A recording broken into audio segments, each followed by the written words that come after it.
Hello friends, इस video में हम लोग स्टीरियोकेमिस्ट्री की चर्चा को और आगे बढ़ाएंगे और हम लोग देखेंगे कि एब्सोल्यूट कॉन्फ़िगरेशन क्या होता है।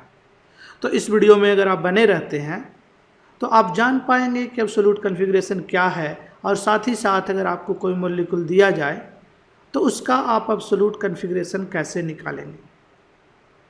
तो चलिए हम लोग शुरू करते हैं इस वीडियो को।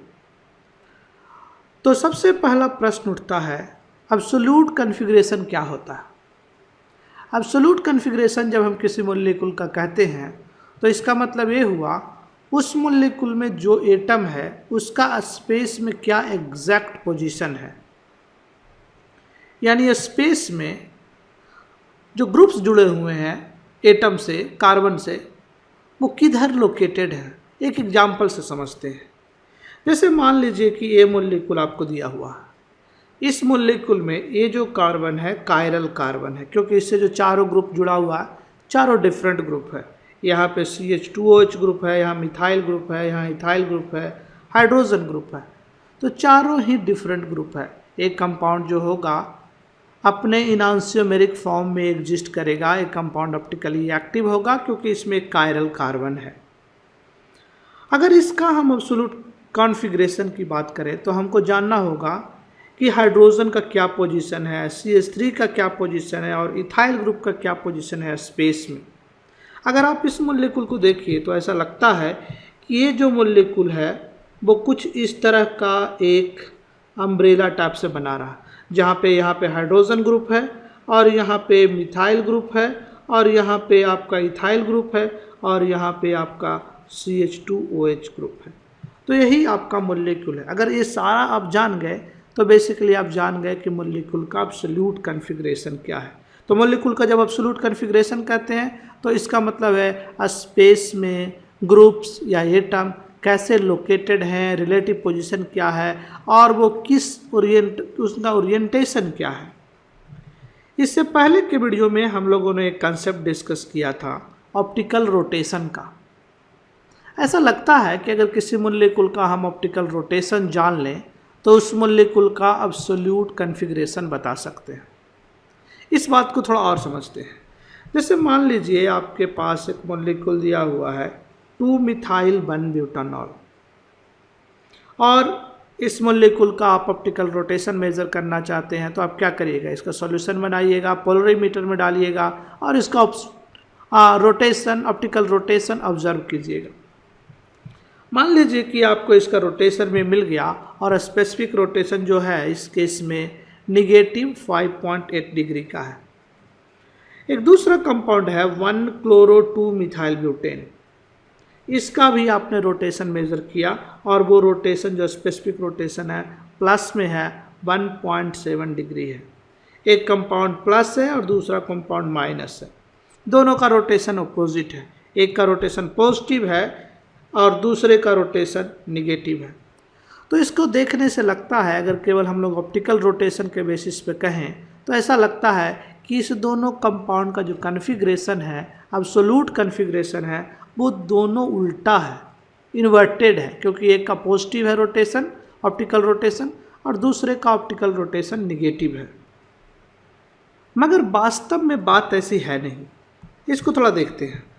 इस ग्रुप में, इस दोनों मॉलिक्यूल में hydrogen CH3 and ethyl, hydrogen methyl and ethyl common group है और तीनों ग्रुप जो है एक ही साइड में कार्बन के लोकेटेड है। ये वाला कार्बन कायरल है, इसमें भी ये वाला कार्बन कायरल है और इस तीनों एटम का जो पोजीशन है और इस तीनों एटम का जो पोजीशन है या कहे ग्रुप का जो पोजीशन है वो सेम ही है।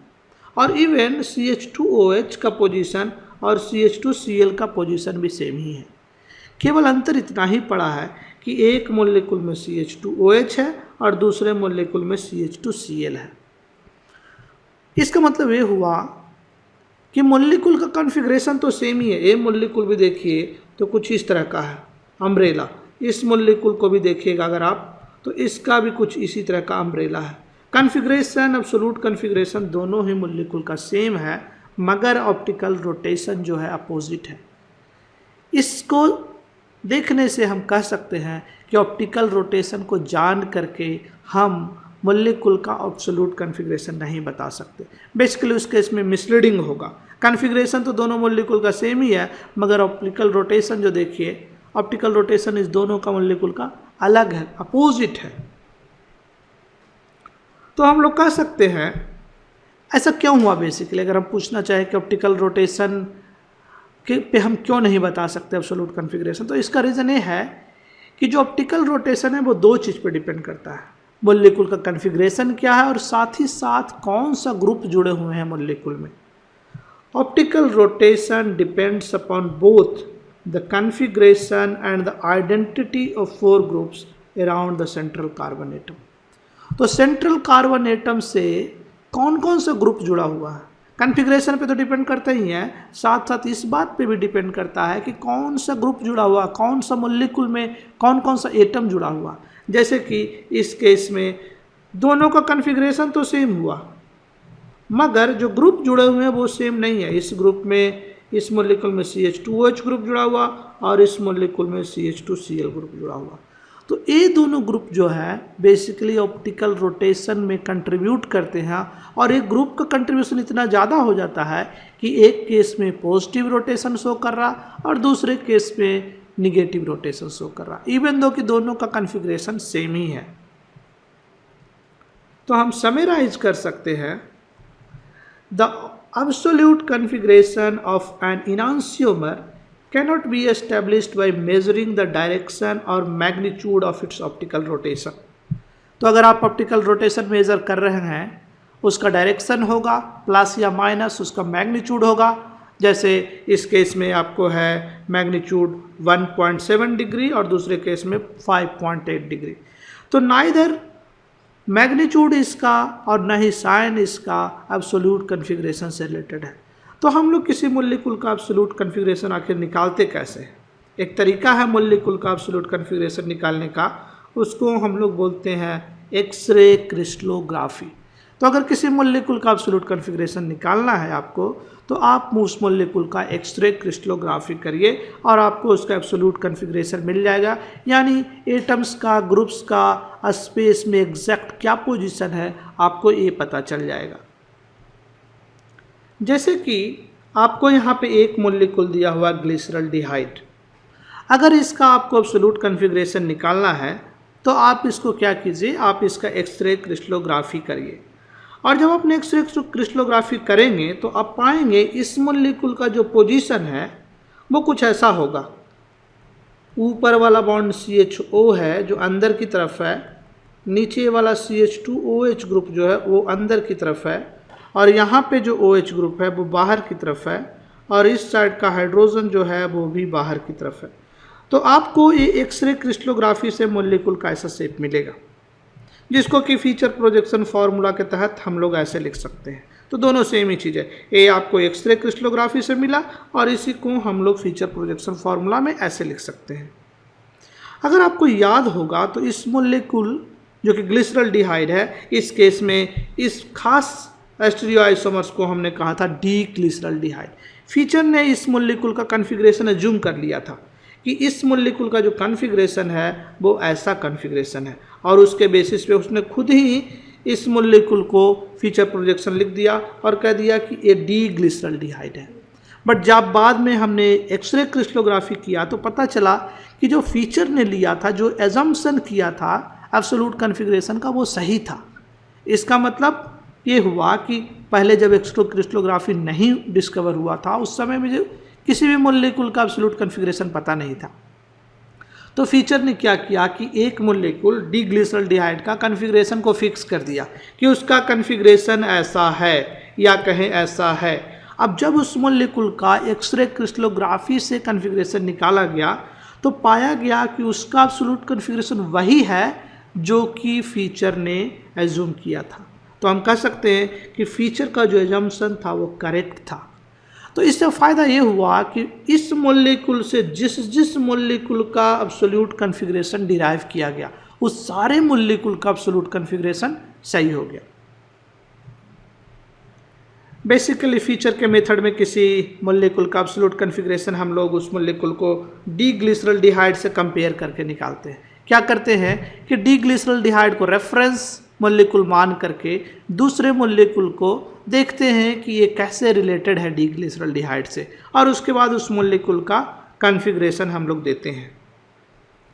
तो हम कह सकते हैं as a result all configuration that has been deduced by using plus glyceraldehyde as the reference compound are also correct. तो डीग्लिसरॉल्डिहाइड को लेके जो मोलिकुल का एब्सोल्यूट कॉन्फ़िगरेशन दिया गया वो सारे सही हो गए, क्योंकि डीग्लिसरॉल्डिहाइड का एब्सोल्यूट कॉन्फ़िगरेशन जो माना गया वही एक्चुअल में था, एक एक्सरे क्रिस्टलोग्राफी से प्रूफ हुआ। The absolute configuration of a compound can be determined by comparing it to the reference compound of known configuration, of known absolute configuration. इसका मतलब ये हुआ कि अगर आपके पास किसी मोलिक्यूल का एब्सोल्यूट कॉन्फ़िगरेशन पता है तो उससे जो दूसरा मोलिक्यूल डिराइव हो रहा है उस मोलिक्यूल का एब्सोल्यूट कॉन्फ़िगरेशन आप बता सकते हैं। जैसे कि मान लीजिए आपको इस मोलिक्यूल का एब्सोल्यूट कॉन्फ़िगरेशन पता है और आपको इस मोलिक्यूल का एब्सोल्यूट कॉन्फ़िगरेशन निकालना है, तो 1 का पता है आपको एब्सोल्यूट कॉन्फ़िगरेशन और 2 का एब्सोल्यूट कॉन्फ़िगरेशन आपको निकालना है। तो आपने एक रिएक्शन किया, SOCl2 के साथ इस मोलिक्यूल को रिएक्ट किया, तो आपको ए मोलिक्यूल बना और इसमें देखा कि OH की जगह पे यहाँ पे क्लोरीन ग्रुप आ गया है और SO2HCl गैस रिलीज हुआ। अगर इस रिएक्शन का मैकेनिज्म हमें पता चले और ये पता चले कि इस कार्बन जो कि कायरल कार्बन है, आप देखिए इस कार्बन से चारों ग्रुप जुड़ा हुआ, वो डिफरेंट ग्रुप जुड़ा हुआ, अगर मैकेनिज्म से हमें ये पता चल जाए कि इस कायरल कार्बन का कोई भी बॉन्ड जो है नहीं टूटा है, इस केस में इस कायरल कार्बन से ए वाला बॉन्ड लगा, ए लगा, ए लगा, ए लगा, कोई भी बॉन्ड नहीं टूटा। यहाँ भी देखिए कोई भी बॉन्ड नहीं टूटा है, केवल Cl जो है इस कार्बन से आकर के अटैच हुआ है। इसका मतलब हम कह सकते हैं कि इस मोलिक्यूल का जो एब्सोल्यूट कॉन्फ़िगरेशन है, मोलिक्यूल नंबर 1 का जो एब्सोल्यूट कॉन्फ़िगरेशन है वही एब्सोल्यूट कॉन्फ़िगरेशन मोलिक्यूल नंबर 2 का होगा, क्योंकि कायरल कार्बन पे कोई भी बॉन्ड नहीं टूटा है। तो बड़ा आसान है, अगर किसी मोलिक्यूल का एब्सोल्यूट कॉन्फ़िगरेशन निकालना है आपको और आपको एक मोलिक्यूल का एब्सोल्यूट कॉन्फ़िगरेशन पता है और आपको ये भी पता है कि दूसरे मोलिक्यूल को पहले से डिराइव किया जा सकता है किसी रिएक्शन के थ्रू, तो आप दूसरे मोलिक्यूल का एब्सोल्यूट कॉन्फ़िगरेशन बता सकते हैं बशर्ते कि कोई भी बॉन्ड नहीं टूटा है। What if the molecular structure or molecular structure differ considerably from the reference compound? अगर रेफरेंस कंपाउंड जो है, जैसे कि इस केस में ये रेफरेंस कंपाउंड था और इस कंपाउंड जो कंपाउंड नंबर 2 जिसका कि आपको निकालना है, इसका स्ट्रक्चर काफ़ी डिफरेंट है कंपाउंड नंबर 1 से, उस केस में क्या कीजिएगा? तो अगर ऐसा सिचुएशन है जिसमें हमें जिस मोलिक्यूल का एब्सोल्यूट कॉन्फ़िगरेशन निकालना है वो रेफरेंस मोलिक्यूल से काफ़ी डिफर करता है, तो उस केस में हम लोग एक नोमेनक्लेचर का सिस्टम डेवलप करते हैं और उसको बोलते हैं RS सिस्टम ऑफ नोमेनक्लेचर। तो अब हम लोग RS सिस्टम ऑफ नोमेनक्लेचर के बारे में देखेंगे कि किसी मोलिक्यूल का absolute configuration RS system of nomenclature के तहत कैसे लिखते हैं। तो बेसिकली किसी मोलिक्यूल का RS सिस्टम ऑफ नोमेनक्लेचर है वो इजिड टाइप के नोमेनक्लेचर से मिलता जुलता है। तो हम लोग देखते हैं कि कौन कौन सा स्टेप्स फॉलो करेंगे ताकि हम मोलिक्यूल का RS कॉन्फ़िगरेशन निकाल सकते हैं। तो पहला स्टेप में आपको क्या करना है, in this system the 4 groups bonded to each chiral carbon atom are ranked from highest to lowest priority. तो जनरली जब भी आप RS सिस्टम नोमेनक्लेचर करते हैं तो कायरल कार्बन का करते हैं, कायरल मोलिक्यूल को करते हैं, तो उसमें जो कार्बन होगा उससे जो 4 ग्रुप जुड़े होंगे वो चारों डिफरेंट होंगे, तो उसका आपको ऑर्डर करना है और नंबर 1 उसको देना जो हाईएस्ट प्रायोरिटी का है। तो नंबर हाईएस्ट 1 हाईएस्ट प्रायोरिटी का, 2 उससे कम, 3 उससे कम और 4 सबसे कम। तो बेसिकली कहने का मतलब ये हुआ कि कायरल कार्बन से जो 4 ग्रुप जुड़ा हुआ है उसको हम लोग नंबरिंग करेंगे on the basis of priority highest to lowest priority, highest 1 lowest 4।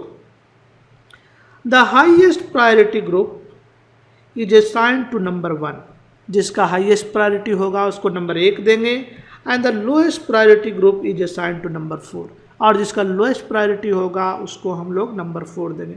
यानी कायरल कार्बन से जो 4 ग्रुप जुड़ा हुआ है उस चारों का नंबरिंग हो गया, हाईएस्ट प्रायोरिटी वाले को नंबर 1 मिला और लोएस्ट प्रायोरिटी वाले को नंबर 4 मिला, क्योंकि कायरल कार्बन से 4 ही ग्रुप जुड़ेगा, तो यानी 1 से 4 तक ही नंबरिंग का जरूरत है।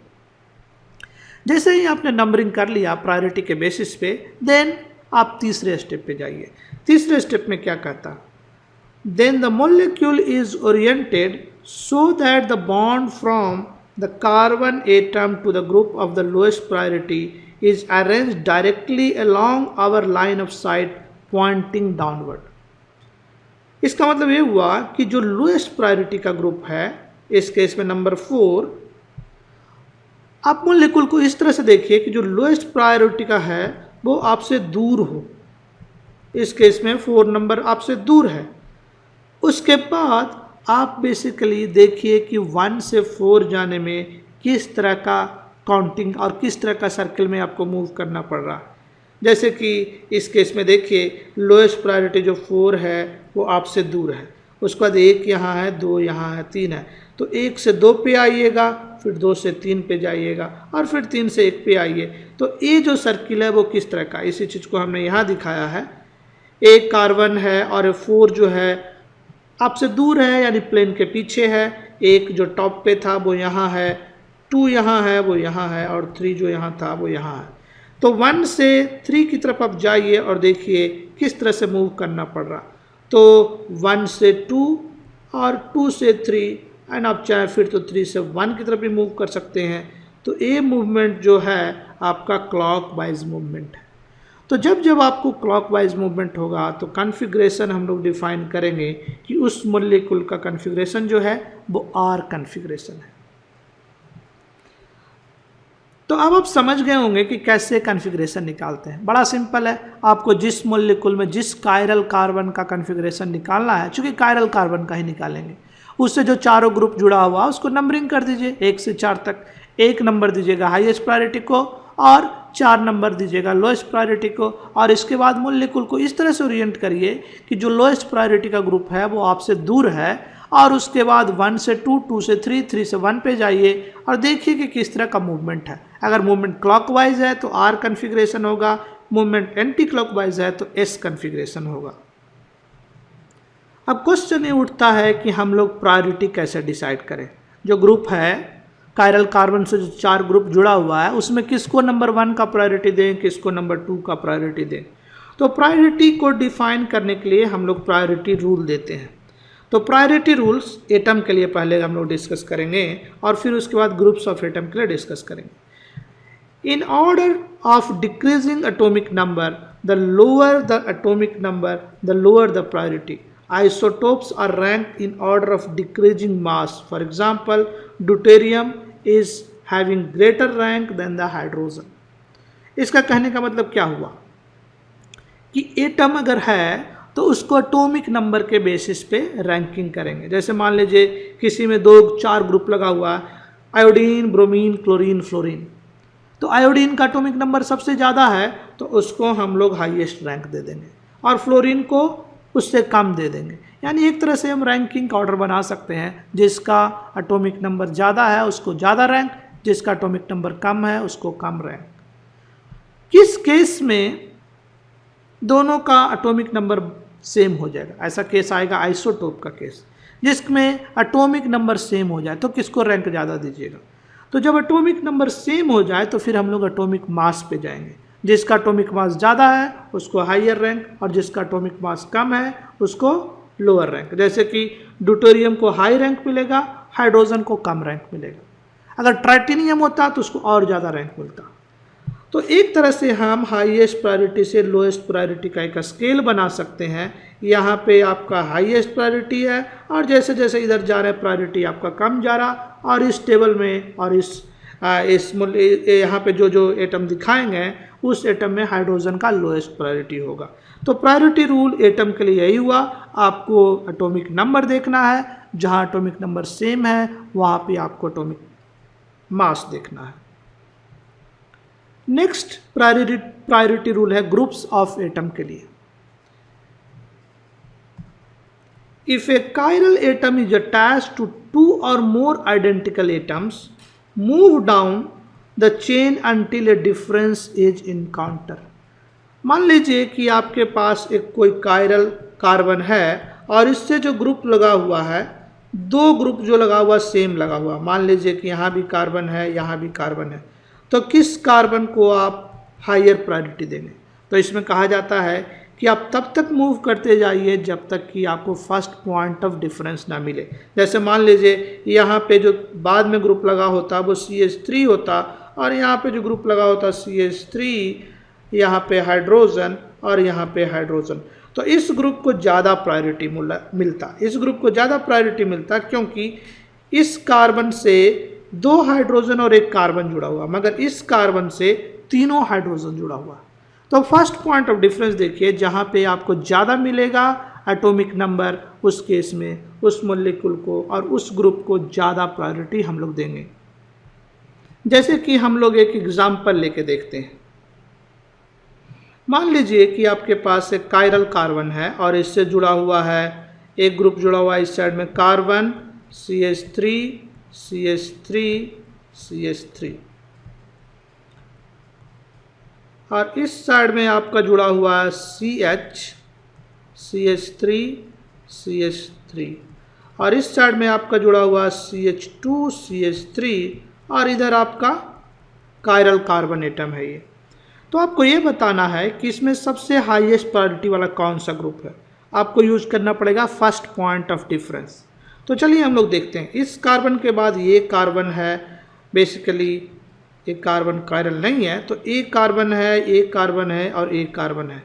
इसी तीनों ग्रुप का हम लोग को प्रायोरिटी डिसाइड करना है। और मान लीजिए इधर भी हमने लगा दिया CH3, तो इसका भी प्रायोरिटी हमको डिसाइड करना है।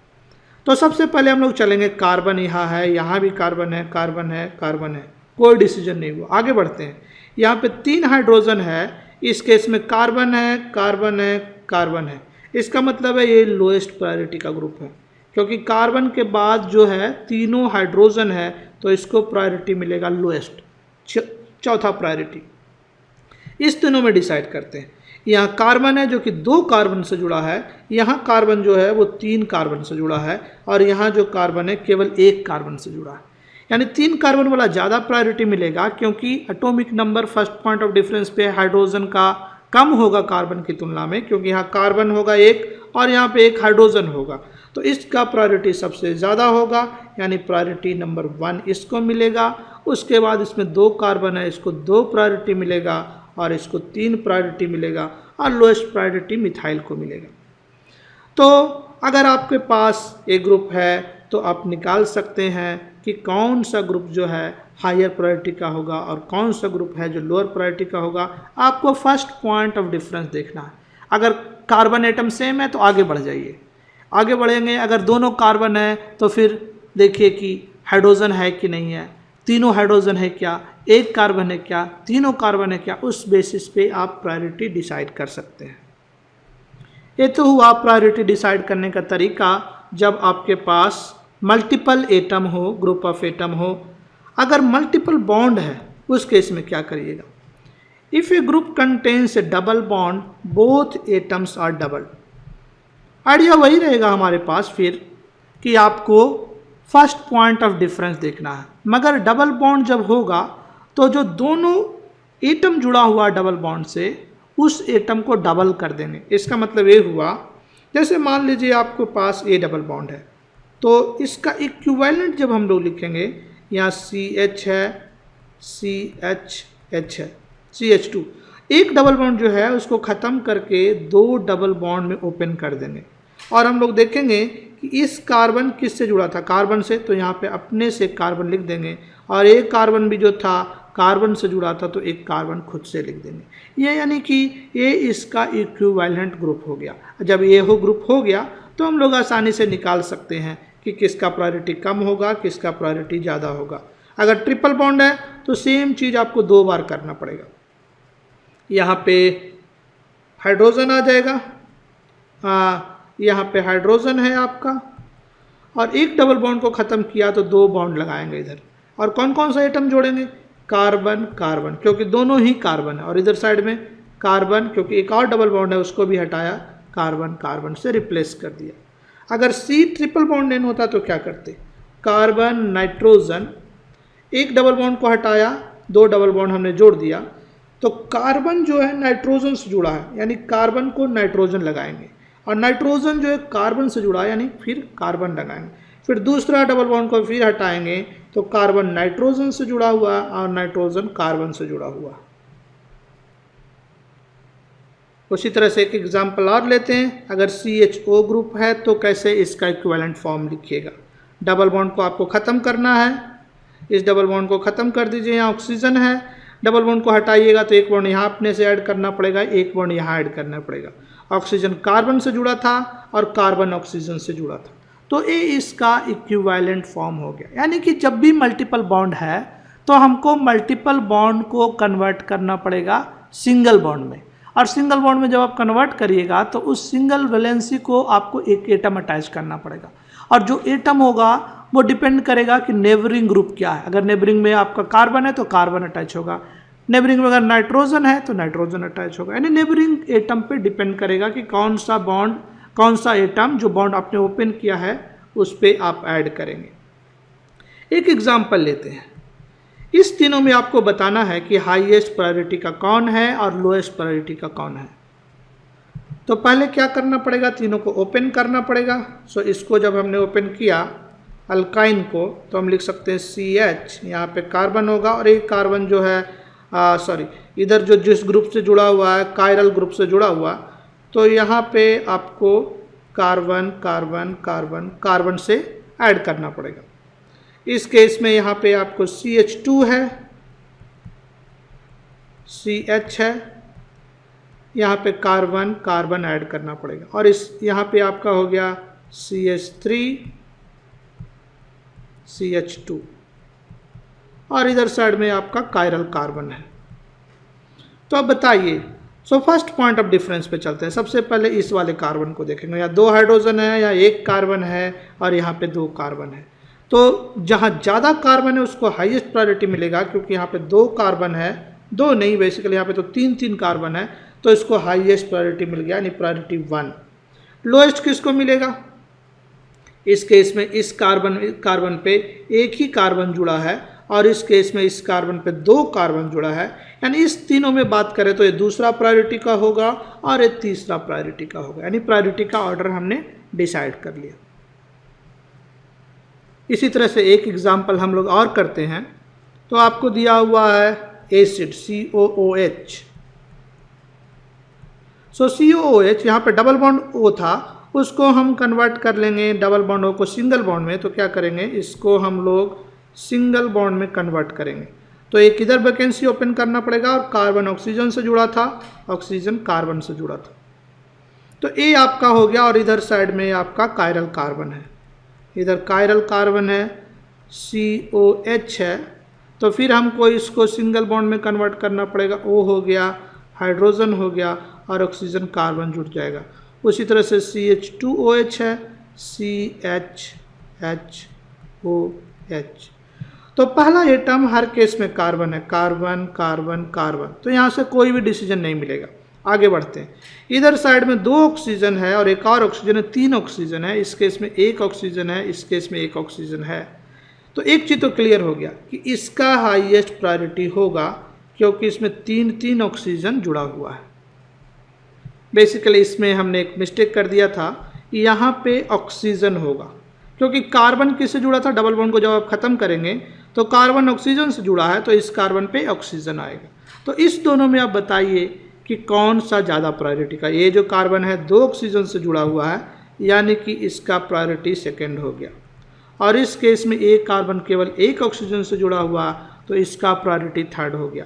यानी पहले का प्रायोरिटी ज़्यादा है, दूसरे का प्रायोरिटी कम है, और तीसरे का सबसे कम प्रायोरिटी है इस केस में। एक एग्जाम्पल करते हैं RS कॉन्फ़िगरेशन निकालने के लिए। तो आपको ये मॉलिक्यूल दिया हुआ है, आपको RS कॉन्फ़िगरेशन निकालना है। सबसे पहले क्या करना पड़ेगा, आपको प्रायोरिटी डिसाइड करना पड़ेगा। एक कार्बन आपका कायरल कार्बन है, इससे नाइट्रोजन लगा हुआ, हाईएस्ट एटॉमिक नंबर है इस केस में, क्योंकि एक कार्बन है, नाइट्रोजन हाईएस्ट प्रायोरिटी है, या 1 हो जाएगा। इस कार्बन को और इस कार्बन को अगर देखिए तो एक कार्बन एक ऑक्सीजन से कनेक्टेड है, इसलिए इसका प्रायोरिटी 2 होगा, इसका प्रायोरिटी 3 होगा, और हाइड्रोजन लोएस्ट प्रायोरिटी का है, जिसको कि हम लोग 4 नंबर पे कह सकते हैं। अब जब हमने प्रायोरिटी डिसाइड कर लिए तो हम लोग इस मॉलिक्यूल को इस साइड से देख रहे हैं। सो ये लाइन ऑफ विजन है आपका, इस साइड से आप देख रहे हैं। तो जब इधर से आप देख रहे हैं तो आप कह सकते हैं कि ये हाइड्रोजन जो लोएस्ट प्रायोरिटी का है वो आपसे सबसे दूर है, यही होना भी चाहिए। जब आपसे सबसे दूर है तो 1 से 3 पे जाइए, यानी 1 से 2 पे पहले जाइएगा आप ऐसे, और 2 से 3 पे जाइएगा, फिर 3 से 1 पे आइए। तो ये कैसा रोटेशन है? ये रोटेशन कुछ एंटी क्लॉकवाइज है। तो एंटी क्लॉकवाइज में हम लोग क्या बोलते हैं? अगर क्लॉकवाइज है तो आर कन्फिग्रेशन, एंटी क्लॉकवाइज है तो एस कन्फिग्रेशन। यानी इस मॉलिक्यूल का जो कन्फिग्रेशन है वो एस कन्फिग्रेशन है। एक और प्रॉब्लम करते हैं इस मॉलिक्यूल में, फिर आपको इसका आर एस कन्फिग्रेशन बताना है। ये मॉलिक्यूल है 1,2-डाइक्लोरो-2 मिथाइल ब्यूटेन। तो इस मॉलिक्यूल में आपको आर एस कन्फिग्रेशन बताना है। क्या करिएगा? सबसे पहले आप फिर प्रायोरिटी डिसाइड करिएगा। क्लोरीन हाईएस्ट एटॉमिक नंबर हो गया, इसका प्रायोरिटी 1 हो गया। यहाँ कार्बन है, यहाँ कार्बन है, मगर ए वाला कार्बन फिर कार्बन से जुड़ा हुआ, तो इसको प्रायोरिटी 2 मिल गया।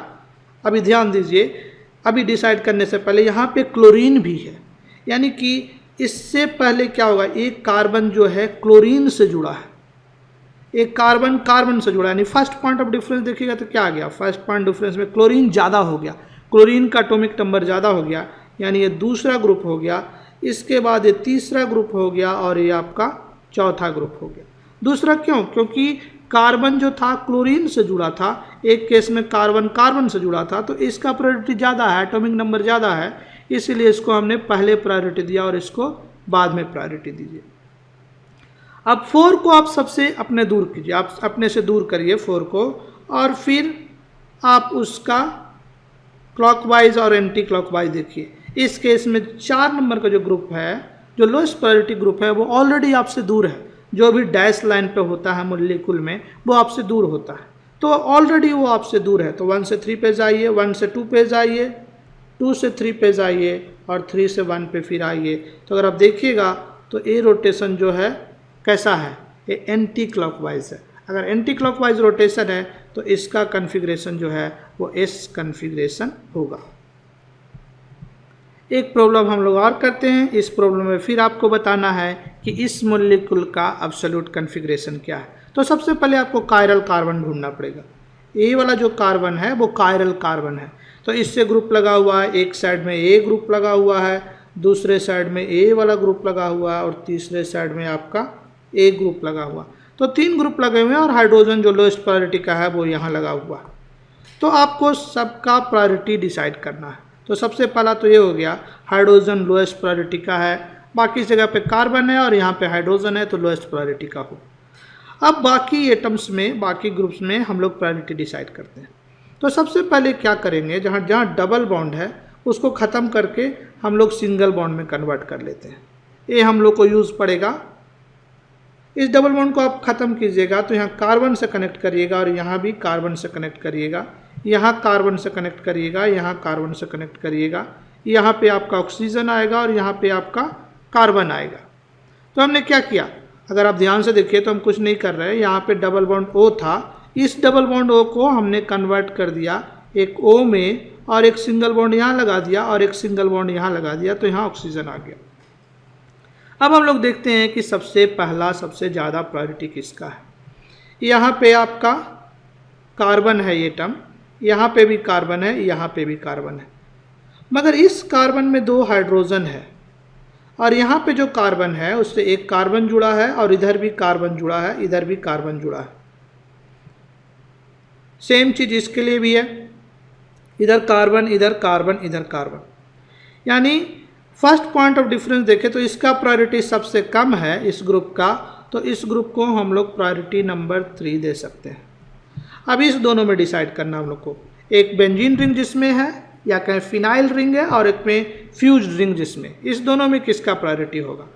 तो यहाँ पे जब हम आए तो कोई डिसीजन नहीं हुआ, क्योंकि इधर कार्बन, इधर कार्बन, इधर कार्बन, यहाँ पे भी आए, इधर कार्बन, इधर कार्बन, ये 3 कार्बन से यहाँ भी जुड़ा हुआ और ये 3 कार्बन से यहाँ भी जुड़ा हुआ। अब इस पॉइंट पे चलते हैं, यहाँ पे पहुँच गए और यहाँ पे इसमें यहाँ पे पहुँच गए। ये जो है एक कार्बन से जुड़ा हुआ, एक कार्बन से जुड़ा हुआ, एक कार्बन से इधर जुड़ा हुआ है, यानी 3 कार्बन से जुड़ा हुआ और एक हाइड्रोजन भी होगा इस केस में। और इसको अगर देखिए तो 1 कार्बन, 2 कार्बन, तीसरा कार्बन, मगर चौथा ऑक्सीजन से जुड़ा हुआ है। ऑक्सीजन का प्रायोरिटी क्या होगा? ज़्यादा होगा, यानी कि जो फ्यूज रिंग का जो प्रायोरिटी है वो ज़्यादा है कंपेयर टू फिनाइल रिंग के। तो हम कह सकते हैं ये जो फ्यूज रिंग है उसको हम लोग दूसरा नंबर कह सकते हैं, और जो बेंजीन रिंग है उसको हम लोग, सो ए आपका दूसरा प्रायोरिटी का ग्रुप हो गया, और ए आपका ए आपका या दूसरे प्रायोरिटी, पहले प्रायोरिटी का हो गया, सबसे ज़्यादा प्रायोरिटी का। तो ए आपका जो है सबसे ज़्यादा प्रायोरिटी का है और ए उससे कम है तो दूसरा है। तो 1 से, इस केस में देखिए हाइड्रोजन आपसे पीछे है, जो कि आपको चाहिए हाइड्रोजन को आपसे पीछे रखना आरएस कन्फिग्रेशन में। तो 1 से 2 पे जाइए, फिर 2 से 3 पे जाइए, 3 से फिर 1 पे जाइए। तो कैसा रोटेशन है? ए आपका एंटी क्लॉकवाइज रोटेशन है। एंटी क्लॉकवाइज रोटेशन इसका मतलब ये एस कन्फिग्रेशन।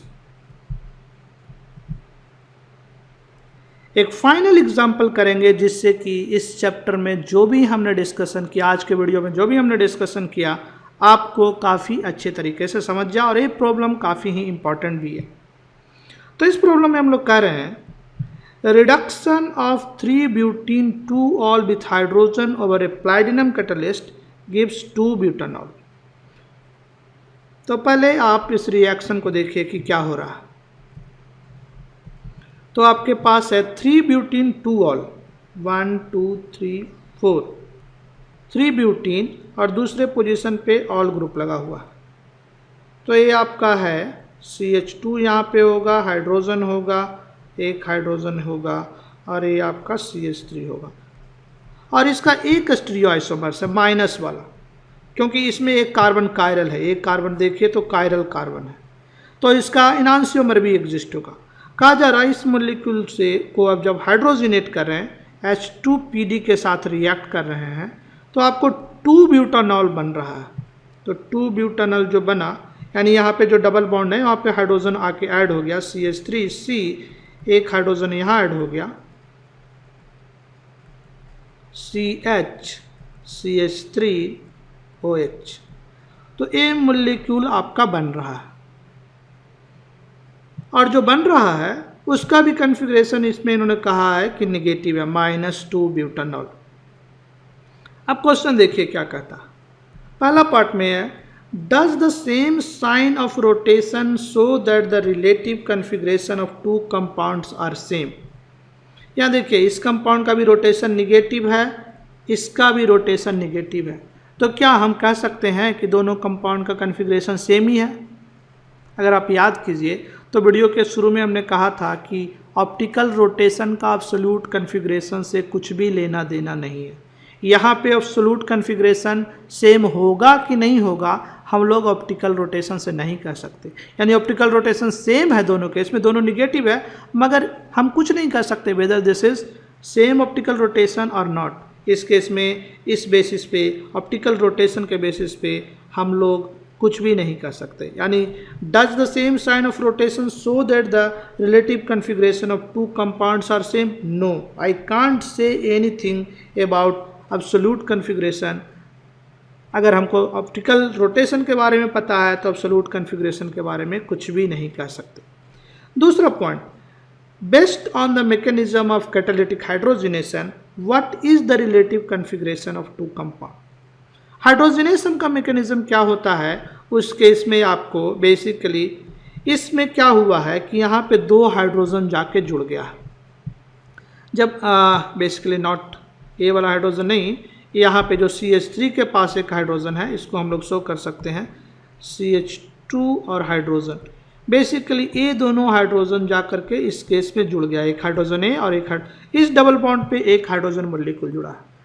तो इस जुड़ने में इस जो रिएक्शन है उसका मैकेनिज्म में सिंपली जाके जुड़ जाता है, इस कार्बन को इफेक्ट नहीं करेगा। यानी कायरल कार्बन से जो 4 बॉन्ड है, एक बॉन्ड इधर, दूसरा, तीसरा, चौथा, यहाँ भी 1 2 3 4, ये चारों बॉन्ड नहीं टूटता है। सिंपली इस बॉन्ड को कुछ होता है और इस बॉन्ड पे जाके हाइड्रोजन ऐड हो जाता है।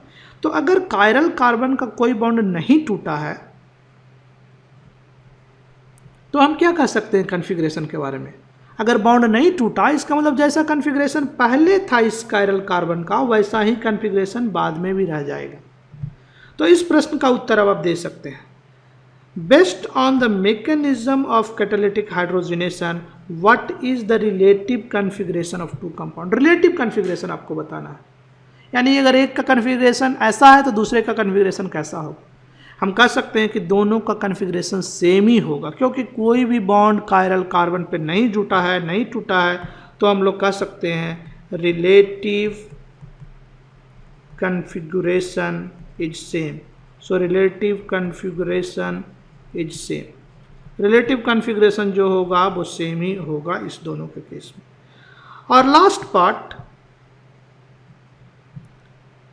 If 3-butene 2-ol has the R configuration, what is the configuration of -2-butanol। तो आपका जो रिएक्टेंट है 3-butene 2-ol उसका R कॉन्फ़िगरेशन है, तो प्रोडक्ट का क्या कॉन्फ़िगरेशन रहा होगा। तो रिएक्टेंट का कॉन्फ़िगरेशन दे दिया उन्होंने, रिएक्टेंट इस साइड में है और आपको इधर से प्रोडक्ट बना है, तो रिएक्टेंट का कॉन्फ़िगरेशन जो है R है, तो प्रोडक्ट का क्या कॉन्फ़िगरेशन रहा होगा। चूंकि रिलेटिव कॉन्फ़िगरेशन दोनों का सेम है, कोई भी बॉन्ड कायरल कार्बन पे नहीं टूटा है, यानी जो रिएक्टेंट का कॉन्फ़िगरेशन है वही कॉन्फ़िगरेशन प्रोडक्ट का होगा, यानी कि प्रोडक्ट का भी R कॉन्फ़िगरेशन होगा। तो हम आशा करते हैं कि इस वीडियो में आप RS कॉन्फ़िगरेशन के बारे में समझे होंगे। हमने कहा कि RS एब्सोल्यूट कॉन्फ़िगरेशन क्या होता है, स्पेस में मॉलिक्यूल्स का क्या ओरिएंटेशन है, ग्रुप्स कहाँ जुड़े हैं, एटम्स कहाँ पे हैं, वो आपका एब्सोल्यूट कॉन्फ़िगरेशन है। फिर हमने कहा RS कॉन्फ़िगरेशन किसी मॉलिक्यूल का कैसे निकालते हैं। उसमें स्टेप्स है, पहले आप प्रायोरिटी डिसाइड करिए, प्रायोरिटी डिसाइड करने के बाद आप जो लोएस्ट प्रायोरिटी का है उसको अपने से दूर रखिए, फिर 1 से 2 पे जाइए, 2 से 3 पे जाइए, 3 से 1 पे जाइए। अगर क्लॉकवाइज रोटेशन है तो R होगा, एंटी क्लॉकवाइज है तो S होगा। फाइनली अगर कार्बन पे कोई बॉन्ड नहीं टूट रहा कायरल कार्बन पे, तो जो कंपाउंड का एब्सोल्यूट कॉन्फ़िगरेशन पहले है वही एब्सोल्यूट कॉन्फ़िगरेशन बाद में भी रह जाएगा, या रिलेटिव कॉन्फ़िगरेशन वही रह जाएगा। R है तो R ही रहेगा, बशर्ते कि कोई भी बॉन्ड कायरल कार्बन का नहीं टूटा है। और हमने ये भी कहा कि ऑप्टिकल रोटेशन का एब्सोल्यूट कॉन्फ़िगरेशन से कुछ भी लेना देना नहीं है। अब ऑप्टिकल रोटेशन अपोजिट हो सकता है, सेम हो सकता है, इससे हम कुछ नहीं कह सकते कि एब्सोल्यूट कॉन्फ़िगरेशन सेम है या एब्सोल्यूट कॉन्फ़िगरेशन उलट गया है, अपोजिट हो गया।